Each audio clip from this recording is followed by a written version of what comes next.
Vemulawada rural మండలం పోసెట్టిపల్లి వద్ద మంగళవారం జరిగిన ఆటో ప్రమాదంలో గాయపడి ప్రభుత్వ ఆసుపత్రిలో చికిత్స పొందుతున్న క్షతగాత్రులను ప్రభుత్వ విప్ ఆది శ్రీనివాస్ పరామర్శించారు. గాయపడిన వారి యోగక్షేమాలు వైద్యులను అడిగి తెలుసుకున్నారు. వారికి మెరుగైన వైద్య చికిత్సలు అందించాలని కోరారు. దురదృష్టవశాత్తు ఆటో ప్రమాదంలో మృతి చెందిన కుటుంబ సభ్యులకు మనోధైర్యం చెప్పారు. బాధిత కుటుంబాలకు ప్రభుత్వం నుంచి సాయం అందేలా చేస్తానని విప్ ఆది శ్రీనివాస్ చెప్పారు.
చికెన్ అంటే తను లింగు లిఫ్ట్ చేయగలుగుతుంది, షోల్డర్ లిఫ్ట్ చేయగలుగుతుంది.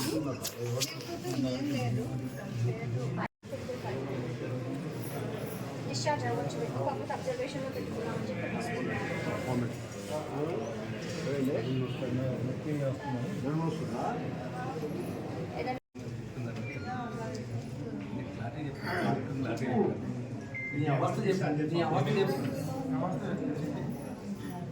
నాకు చెప్పిన ప్రకారం అయితే నాకు టెన్షన్ అవుతుంది మేడం అని చెప్పింది. టెన్షన్ పడకమ్మా, ఏం కాదు, నీకేం పెద్ద ప్రాబ్లం లేదు. పోయి వచ్చింది ఒక కేసు, టోటల్గా 14 కేసెస్ మొత్తము. ఒకటి ఆల్రెడీ చనిపోయింది, ఇంకోటి కరీంనగర్ రిఫర్ చేస్తుంటే చనిపోయిందంట. ఒకటి ఫ్రాక్చర్ ఉంది, పద్మ అనే పేషెంట్, తనకి సర్జరీ అవుతుంది. ఇంకోటి లస్మావాడానికి ఒక చిన్న ఫ్రాక్చర్ ఉంది, కానీ అది వైర్తో ఫిక్స్ చేసేస్తారు, పెద్ద సర్జరీ పడుతుంది లస్మావా. మిగిలినవన్నీ మైనర్ ఇంజరీస్. ఇక్కడ ఉన్న వాళ్ళు ఎవ్వరికి కూడా లోపల బ్లీడింగ్ ఏం లేదు, అన్ని బోన్ ఫ్రాక్చర్స్ సెట్ అయిపోతాయి. అవును, తినట్టు ఎక్స్రే ఉంది, రేపు తీద్దాము. అప్పుడైతే కొంచెం బెటర్ ఉండే, రేపు మళ్ళీ ఎక్స్రే రివ్యూ చేసి ఏమైందో మళ్ళీ చూద్దాం. డన్, తనకి ఎక్స్రే అయిపోయింది నార్మల్.